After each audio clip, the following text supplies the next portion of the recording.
I have, and I'm surprised the time has gone that quickly. I thought I was here a few months ago. It was actually Wow. maybe sometime in 2023 Yeah, is when we had that yeah, last chat. yeah. What have you found? Besa GH.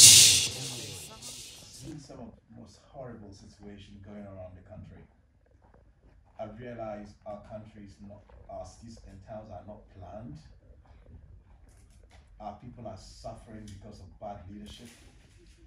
Our country is engulfed with debt everywhere. I mean, the challenges are many. The myriads of issues that we need to address as a nation are many.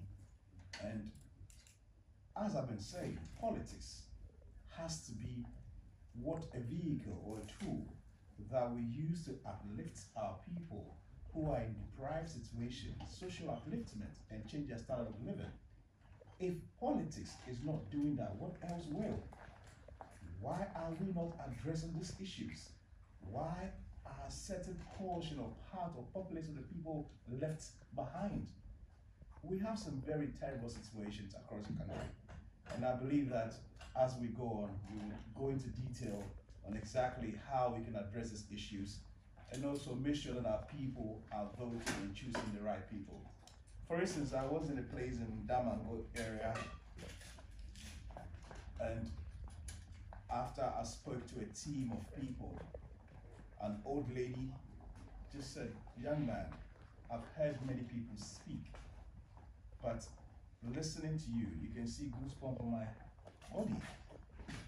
You sound different. It seems there's something that you are saying that is real." What's the message? However, what do you tell them yeah, on the campaign trail? yeah, I mean, I'll come to that. However, we've heard all this you are saying before. A lot of people come in here, give us wild promises. Just after the elections, we don't hear anything, and we go back to the same situation. The pond that you saw over there is what our wildlife drink from, our cattle and our sheep drink from. It's the same water our children fetches for us to cook and eat at home.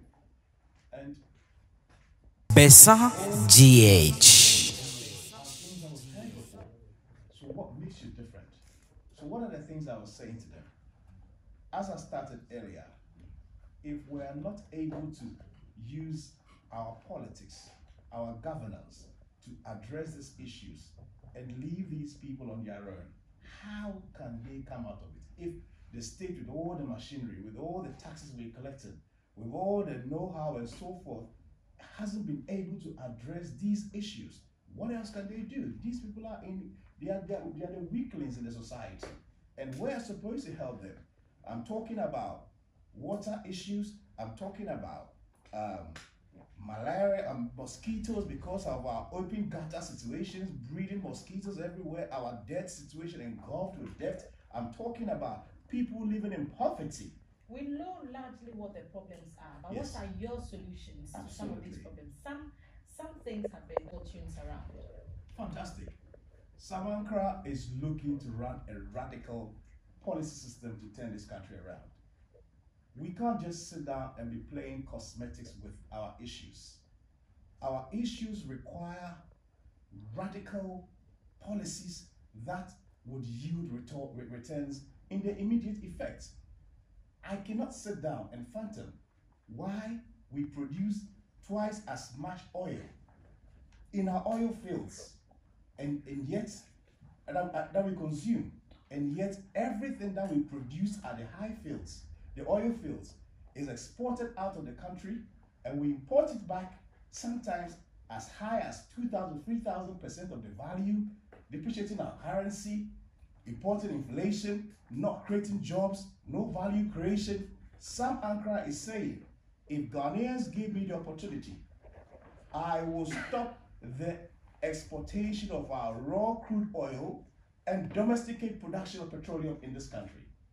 That would create jobs, that would stop the inflation, that would appreciate our currency, and it would give us employment for our young team of young people coming out of our schools, coming out of all parts of the country with no employment. Years ago. What about the capacity to refine the crude oil ourselves? look, I'll get there. And now, this is what years ago, after the Second World War, Norway was a very poor country. They were a bunch of fishermen and farmers. The country had nothing until they found oil. And when they found the oil, they told the British, they told the Americans, you guys are the ones with the technology. You guys are the ones with the money. However, we're not going to give you access to take control and take royalties as you've done in places. What we require is train, develop our people, let us take full control from exploration to production, and then when we start selling the products, we'll pay you for the service of trading. Years down the line, Norway is not just exporting the oil, they're exporting the technology, and is one of the world's richest country, if not the richest country. Why didn't we go on the Norwegian model? Didn't we see the situation in Nigeria? Didn't we see the situation in Angola? Didn't we see the situation in Congo? Why did we follow the wrong path when the right path was there for us to follow? So I am saying to Ghanaians that if Ghanaians give me the nod, we will have to take radical decisions. We'll call all the oil producers on the table.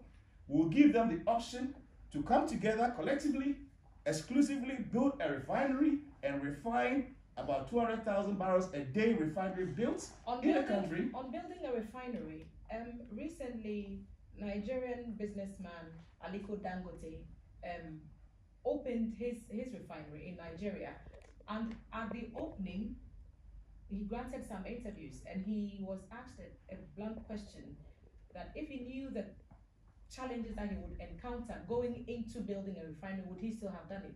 And he said no. Brilliant. Not only did he say no, he said it cost more in terms of money, and it cost him even more non-financially. Let me come in there. Are we learning? Are you considering those comments from Aliko Dangote? Very good question. Aliko Dangote's interview, he said it was difficult, but he got it done. Now, I don't want to talk about the flaws of his concept, because for him to even get the funding to do the refinery in his country is the same as oil companies, international oil trading companies, that are signed offtake agreements for him to grant the financing from the companies, the financing houses. So that refinery, as much as it's situated in Nigeria, is actually not going to bring the cost of petroleum down, because the same traders who have signed to purchase everything and resell to them. So why would Ghana's case be different? Exactly. So this is the concept I'm coming to say. So ours is a wholly owned private refinery. Ghana government gives exclusivity. You see, the point is when you leave it to the open markets for people to compete, then obviously it becomes difficult to raise the funding. But if I call two, three business people, if the producers themselves are not willing to do so, and I'm saying to you, we consume X amount of petroleum a year, and we want you to give you exclusive, so you have the markets, and you also have the offtake, the product coming from the refinery. So the feedstock is guaranteed from the oil fields. The offtake is the Ghanaian populace, and even our hinterland, the countries that are above us that import petroleum, from us. So once we do that, you give any business person, serious business person, an offtake.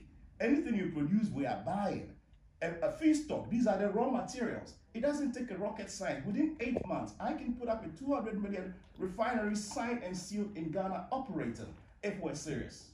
So these are the radical policies Ankrah intends to put into our economy, so that we can cut off all this cosmetic work, all these gimmicks, and all this noise about doing this to stop inflation, doing this to appreciate our currency. It would not work. Let's take domestic programs that we control to be able to address these issues. You're telling me that if Ghanaians should buy into your vision and vote for you come December 7, 8 months after your inauguration, which is November January 7th. January 7 is your inauguration. Yeah. So 8 months after that is about September or November, right? October, absolutely. Thereabouts. We would have a refinery. We need the first 90 days. We will sign the agreement for that to be set up.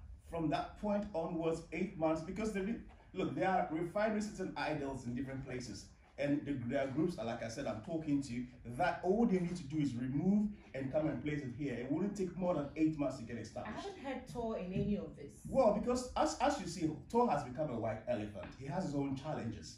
So we would leave that issue to be addressed. So throw the baby out with the bathwater? Well, I mean, if you ask the engineers that even looks after, they say there's a reverse cycle of operation and it doesn't give all the yields. For instance, if I put in a gallon of crude oil, I'm expected to get maybe half a gallon with other byproducts. You don't get that because the system itself is reverse cycle and is not operating in the way it's supposed to be. So for us to have a clean sheet, we require a brand spanking new refinery, privately owned, government giving them the incentive. Let's bring them in, address the issue of high petroleum costs, address the issue of imported inflation, address the issue of currency depreciation, because anybody that imports from your country wants to make sure that your currency is depreciated so they can buy it cheap. And that is why our currency keeps depreciating year and year on. The cosmetic work of pumping money from the central bank to stabilize it, the cyclical effect of it, look, it can't be addressed. If I put myself in the shoes of a toll worker right now, watching you and listening to you, whom you're trying to get me to vote for you, you're telling me that 8 months after you're sworn in, I'll be out of a job, more or less. You are working in a 40,000 refine or whatever, 10,000 production a day. There's a 200,000. Who are we going to recruit and employ to do the job? Obviously, they are going to recruit people who have experience, and they are the qualified people to work in the new refinery. So shut down toll then, and then employ the people under this new refinery. There has to be a lot of thinking into how we can revamp that. By looking at the policy and the program that Ankrah is looking to execute, which is very radical, it doesn't bring toll into the equation. And again, this is one of them. I would make sure about 600,000. Why don't we produce fertilizer in our country? Everything around our country is agriculture. Agriculture has been the backbone of our economy. And we sit in here, we are importing fertilizer year on year. Who is stopping that? Why can't we produce? So I am saying again, within the first 90 years of Sam Ankrah's administration, a serious contract. Within the first 90 days. Okay. I will sign the agreement, the agreement to proceed to build a top-class fertilizer producing company so that Ghanaians can produce our fertilizer locally and we can boost our agriculture. Our agriculture is basically right now nothing to write home about. We make slogans and we make all this noise, but the issues, the cost of fertilizer and all these things that our farmers can't afford, the quality of this and all of those are not being addressed. We just wrap it under the carpet. We play cosmetic, we play politics of our issues, and we think our nation can develop. No. So under GRIP, we start producing our own fertilizer. What other innovation? We start producing our land tenure issue, where today a land is owned by A, tomorrow somebody else comes and says it's owned, and the courts are making rulings and changing ownership, and that doesn't give comfort to investors to come in. We'll address it head on. We're going to use blockchain to make sure that all these land issues are addressed. Besides that, but lands are not always owned by the state. Yes, exactly. They are owned by families and customers who release the lands for development projects. Government has a serious policy to address that issue. Government has to work in collaboration with these landowners to ensure that like in Rwanda, when you go in there and you want a piece of land, although the land is owned by a private worker, a private person, government gives the guarantee. You go to the Land Title Commission, you tap in there, the land is available because a whole survey has been done. The land is available. If it's not available, a red flag will show. If it's available, as soon as you take the site plan, you take the Lands Commission, it says available. The owners that are supposed to own the land names are listed. If the court dispute is there, the court is addressed or also shown there. So digitalize exactly, you digitize it, and then process. Government has to give guarantee to the investors and say, look, we are the government. We understand our country. We control our laws. We control the issues on the ground. So we are saying that we will take care. We're giving you the comfort to purchase this piece of land for your industrial farming. In an event during the period there's any court case or anything, we government take responsibility and we'll address that with the owners. What would be your plan to address Galamsey?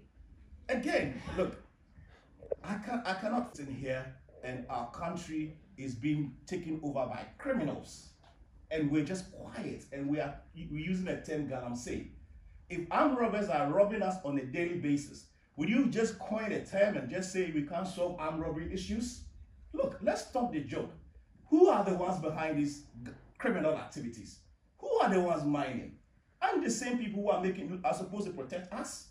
So let's unravel this nonsense and go behind it and address the issues head on. What's your strategy? Our land have been destroyed. Look, cocoa alone, we used to produce 900,000 metric tons a year. This year is 500,000. And they are not telling us the real causes. Most of the land has been destroyed by chemicals. Some of them you are there, you have a cocoa farm, they'll come and basically build a wall around it and start galamseying. So it's the cocoa production this year has less than about 400,000 difference. And we're sitting there, we are watching, and we think it's just nothing to talk about. No, my issue of addressing galamsey, first of all, we will send a strict warning to everybody who is somebody that is doing this job, doing this part of business. That look, we're giving you a period to voluntarily cut yourself out. In an event that's they still disobey and move on. Anybody found, and again, we're not going to say it's just going to be the people who are fronting it. We will go behind the scenes from arresting the guys on the field to the people that pushing them, paying them, motivating them, and also we'll make sure you have lunch, and we sentence you to jail and make sure that these things are addressed, because we cannot just go around our issues. We cannot just pretend that everything is fine. We know the causes of our challenges. Let's address it head on. Let's stop all these gimmicks and politics. Let's make sure that we create something that Ghanaians would benefit. It can't just continue to be a few of us that wins political power, that shares the spoils of our country. It's not like we've won a war when we win elections, and then the few people that takes over basically decides to take everything of the state, from lands to everything. I mean, look, we need to be serious as people. Ghanaians are everybody born and bred in this country and comes from here. And we need to make sure that our politics benefits these people and uplift them from the social standards that they are living in. Right. I mean, we could go into other factors that affect cocoa production and why the expectation is that the new season will see an increase over what we've seen in the 2023-2024 season. But I want to pick your thoughts on your plans for other key sectors of the economy. Okay. Education, for example. Okay. The flagship program for this government, this administration, has been the free SHS policy. And the conversations are that will the continuing government have would you be open to the idea of reviewing the free SHS, scrapping the free SHS, updating the free SHS input? Same words. Mind you, a bill is about to. Yeah. First of all, I think. First of all, the free education policy is a fantastic project. It's a fantastic policy, very good and needed for the country. However, it needs a total review. And let's talk again the politics. People will say, "Oh, the quality of education hasn't been affected." It's a lie. The quality of education has been affected. Go to our schools, our A-listed schools like the Opokuwari School, the Prempeh College, the Infansipims, the Achimotes. Go to the school. The facilities hasn't increased, and yet the population has quadrupled, sometimes even as much as 5 to 6 times the population. Again, teacher, student ratio has increased astronomically. There are people who are in the same class that don't even know each other. There's no cooperation, there's no coordination, there's no rebuilding, a relationship built on campuses. These were the value of the things we used to get when we went to these schools. So we cannot say that the quality of education hasn't been affected. What Ankrah is looking for is this. We will review the free education. All these top schools I've mentioned, we would make sure they go autonomous. The boards has to run these schools. And the boss knows what which includes the old students, the missionaries, the mission school, the missions, and then the Parents Teacher Association, and any other interested parties that would consolidate the board of these schools has to autonomously start operating these schools. What does autonomy mean? Independent from GS? From GS, absolutely. Give them autonomy. Again, set up a roadmap for other schools to tick the boxes to qualify to go on autonomy. But GS is Overwatch. GS is the umbrella that supervises. They are taking that regulatory function away. Well, they can choose to put somebody on the board, but the control shouldn't be done by GS from a central point. It should be done from the schools by the school boards. Now, over on top of that, we'll set up a roadmap for other schools that wants to qualify to be autonomous, to perform certain, to fill certain functions and get to be qualified. Once that is done, government should concentrate on having accessible quality education for our people.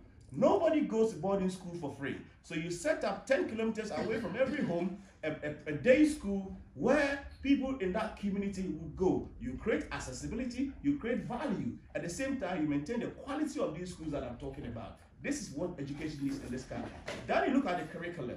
It gets to a point where education just moves from producing a workforce to the society. Education goes beyond that. We have to start taking our kids into thinking schools, high-level intellectual ability, using their creativity and innovations. STEM?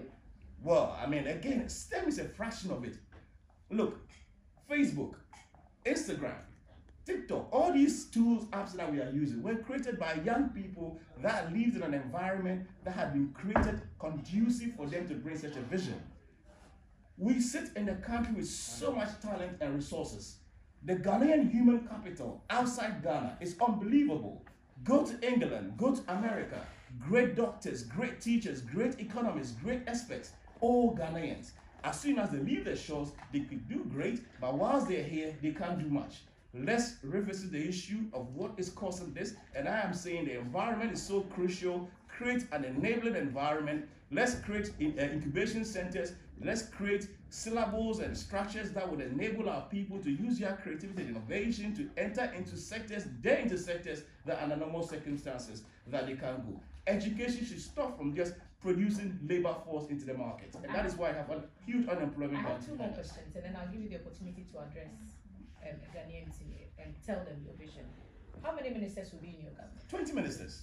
Again, I cannot fathom why a country like Ghana, as small as we are, with a small GDP, employs 125 ministers. That is clearly job for the boys. That is clearly. Which ones are you sacrificing from the existing? I'll come to that. Let me just finish. We have to wrap this up very quickly. Really? I want you to get to which ministries would you? Okay, well, I have listed it on my website, but a lot of the ministers will go. We are going to consolidate all of them. We have only 20 ministers. We're going to make sure that DCEs are elected in their constituencies, and will run politics from the grassroots so that the people from the localities, the grassroots would benefit. Again, Ghana as a country is a unique place.